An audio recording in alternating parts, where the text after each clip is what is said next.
8장 18절부터 9장 6절까지의 말씀입니다. 우리 함께 읽도록 하겠습니다. 예레미야 8장 18절부터 9장 6절까지의 말씀 우리 한 목소리로 함께 읽도록 하겠습니다. 슬프다 나의 근심이여 어떻게 위로를 받을 수 있을까 내 마음이 병들었도다. 딸 내 백성의 심히 먼 땅에서 부르짖는 소리로다. 여호와께서 시온에 계시지 아니한가 그의 왕이 그 가운데 계시지 아니한가 그들이 어찌하여 그 조각한 신상과 이방의 헛된 것들로 나를 경노하게 하였는고 하시니 추수할 때가 지나고 여름이 다하였으나 우리는 구원을 얻지 못한다 하는도다. 딸 내 백성이 상하였으므로 나도 상하여 슬퍼하며 놀라움에 잡혔도다. 길르앗에는 유향이 있지 아니한가 그곳에는 의사가 있지 아니한가 딸 내 백성이 치료를 받지 못함은 어찌 됨인고 어찌하면 내 머리는 물이 되고 내 눈은 눈물 근원이 됐고 죽임을 당한 딸 내 백성을 위하여 주야로 울리로다. 내가 광야에서 나그네가 머무를 곳을 얻었다면 내 백성을 떠나가리니 그들은 다 간음하는 자요 반역한 자의 무리가 되미로다. 여호와의 말씀이니라. 그들이 활을 당김같이 그들의 혀를 놀려 거짓을 말하며 그들이 이 땅에서 강성하나 진실하지 아니하고 악에서 악으로 진행하며 또 나를 알지 못하느니라. 너희는 각기 이웃을 조심하며 어떤 형제든지 믿지 말라. 형제마다 완전히 속이며 이웃마다 다니며 비방함이라. 그들은 각기 이웃을 속이며 진실을 말하지 아니하며 그들의 혀로 거짓말하기를 가르치며 악을 행하기에 지치거늘 내가 사는 곳이 속이는 일 가운데 있도다. 그들은 속이는 일로 말미암아 나를 알기를 싫어하느니라. 여호와의 말씀이니라. 아멘.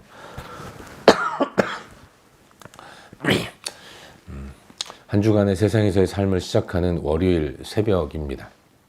오늘도 또 이번 한 주간도 하나님 말씀의 인도를 따라 잘 살아갈 수 있기를 바랍니다. 감기에 걸려서 제가 기침이 좀 많이 나오는데 양해해 주시기를 부탁드리겠습니다. 우리는 요즘 새벽 시간을 통해서 예레미야서 말씀을 함께 묵상하고 있습니다.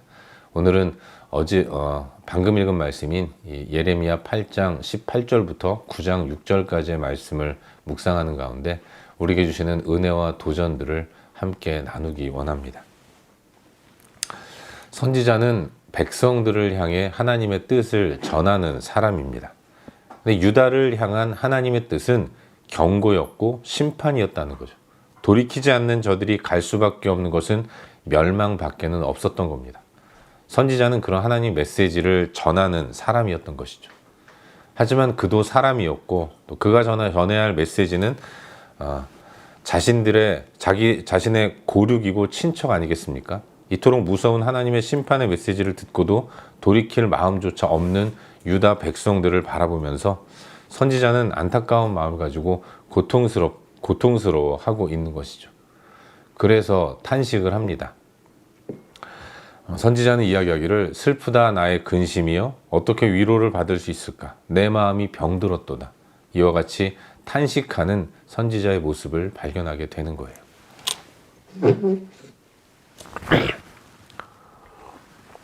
죄송합니다.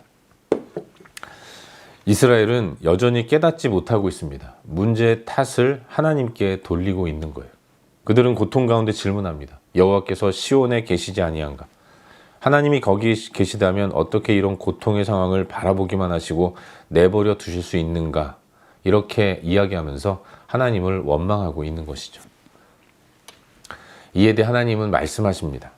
그 문제와 재앙의 원인이 그들이 하나님을 배반하고 우상을 섬겼기 때문이라고 말씀하시는 거예요. 저들은 하나님을 탓하지만 하나님은 분명하게 이 모든 문제와 재앙의 원인이 하나님을 떠나고 하나님을 의지하지 않는 유다 백성들로부터 비롯된 것이라고 선지자를 통해서 이야기하는 것이죠. 한마디로 왜 적반하장이냐 이렇게 말씀하고 계신 겁니다.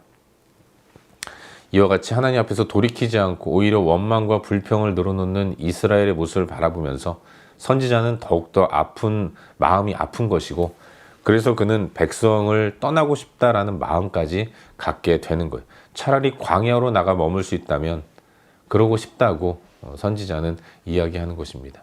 이 말 가운데 그가 얼마나 고통스럽고 가슴 아픈지를 그대로 느낄 수 있는 것입니다.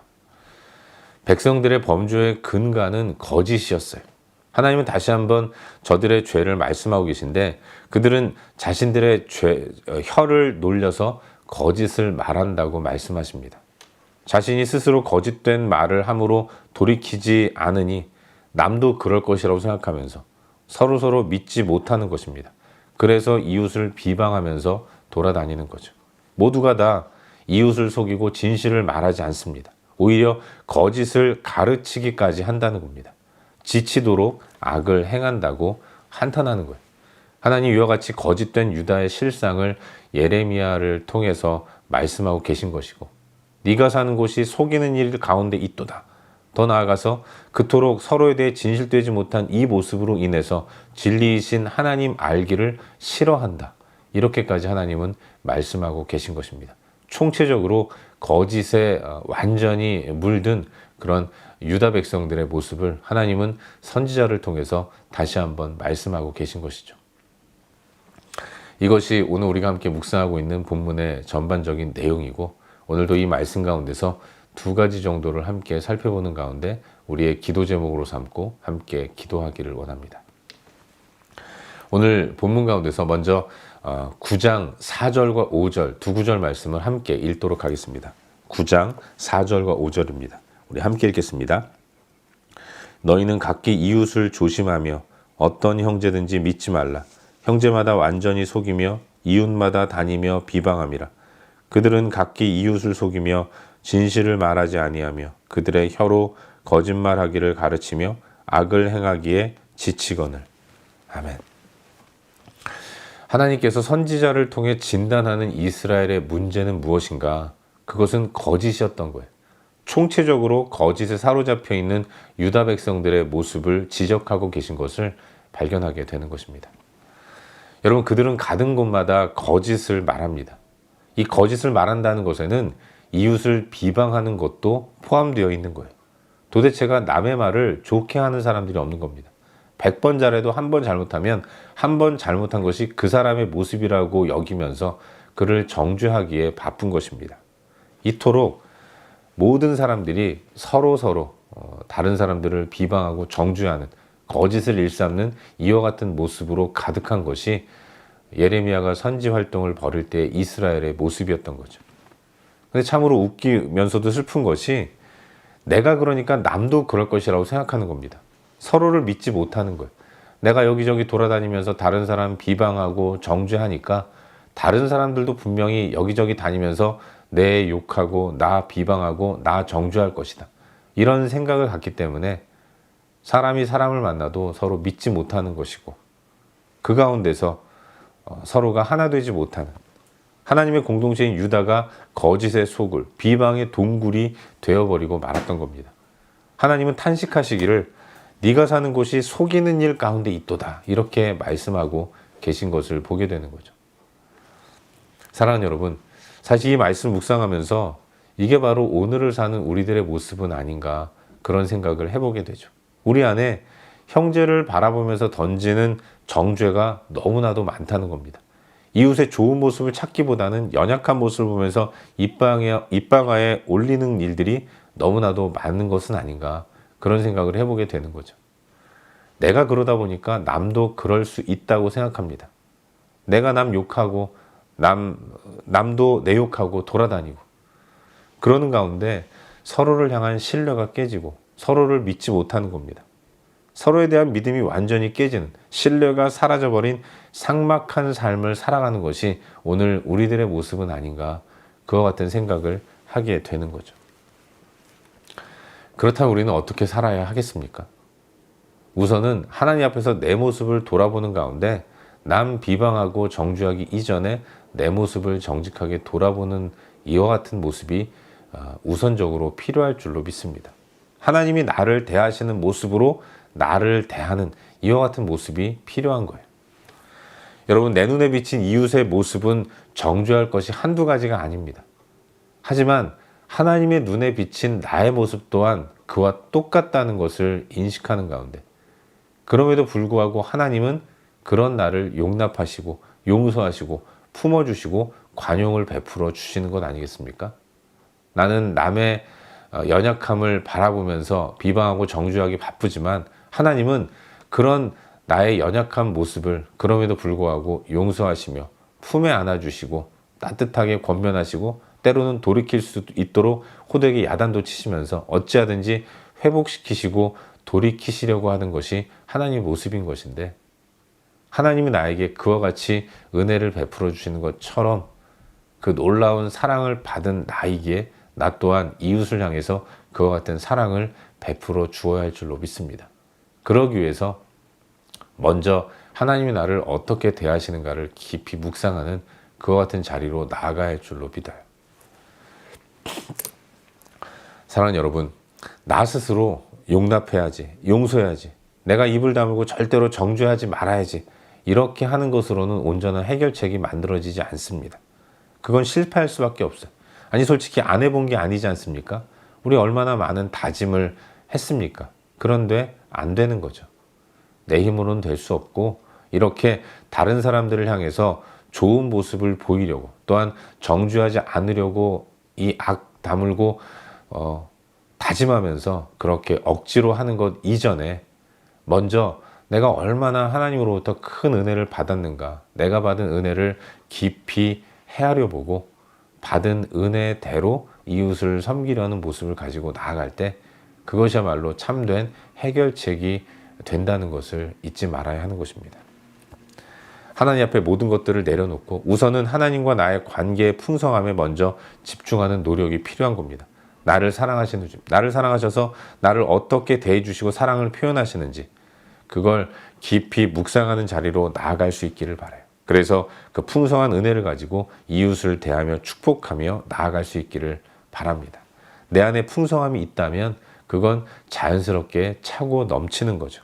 차고 넘치는 은혜로 이웃을 바라볼 때 거짓과 정죄와 비방이 아닌 용납과 용서와 관용의 모습으로 나아가게 될 줄로 믿어요. 바라기는 오늘 하루 우리의 삶이 우리 안에 내면 세계를 풍성하게 하시는 하나님의 은혜를 기억하고 바라보면서 하나님이 주시는 은혜와 은총으로 말미암아 이웃과의 관계 또한 풍성하게 만들어가는 그런 복된 삶을 사는 우리 모두가 될 수 있기를 주의 이름으로 축원합니다. 한 가지만 더 묵상하기를 바라는데요. 오늘 본문 가운데서 8장 21절 말씀을 함께 읽도록 하겠습니다. 8장 21절입니다. 우리 함께 읽겠습니다. 딸 내 백성이 상하였으므로 나도 상하여 슬퍼하며 놀라움에 잡혔도다. 아멘. 여러분, 오늘 묵상하는 본문은 선지자 예레미야의 슬픔이 그 내용입니다. 선지자는 하나님을 멀리하고 죄악에서 돌이키지 않는, 오히려 하나님 앞에서 여호와께서 시온에 계시지 아니한가, 그의 왕이 그 가운데 계시지 아니한가 하면서 마치 하나님이 직무유기라도 하는 것처럼 하나님을 향해 원망하는 이스라엘 백성들을 바라보면서 그야말로 죄를 더함으로 매를 버는 이런 유다 백성들을 바라보면서 안타까운 마음을 가지고 눈물을 흘리고 있는 그런 모습을 보여주고 있습니다. 근데 여러분, 선지자의 눈물, 이게 바로 우리를 향한 하나님의 마음이라는 것을 묵상하게 돼요. 선지자의 눈물과 고통은 바로 우리 하나님의 안타까운 마음의 표현이라는 것을 읽게 되는 것입니다. 늘 엇나가고 그럼에도 불구하고 하나님 도대체 시온에서 뭐 하시고 계신 겁니까 하면서 적반하장으로 나오는 유다를 향해서 하나님도 선지자처럼 아픈 마음을 갖고 계신 것이죠. 이런 마음이 오늘 우리가 회복해야 할 마음이라고 믿습니다. 하나님 우리를 이 땅 가운데 하나님과 세상을 연결하는 제사장으로 세워주셨어요.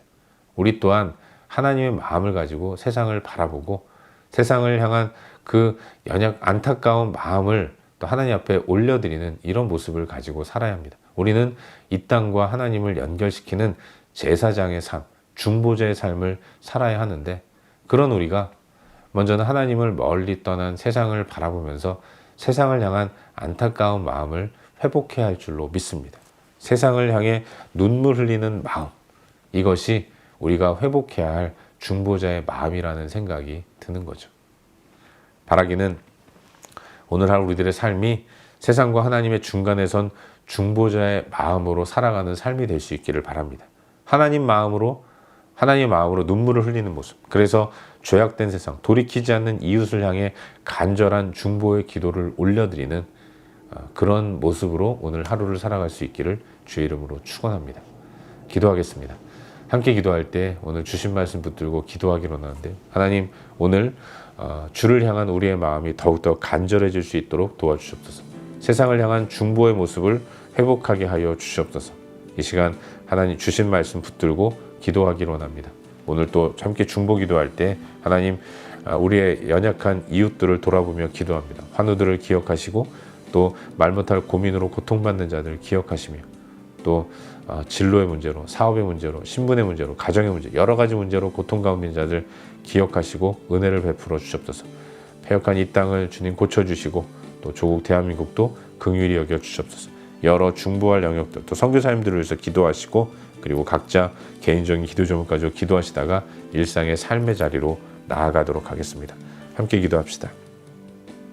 아버지 하나님,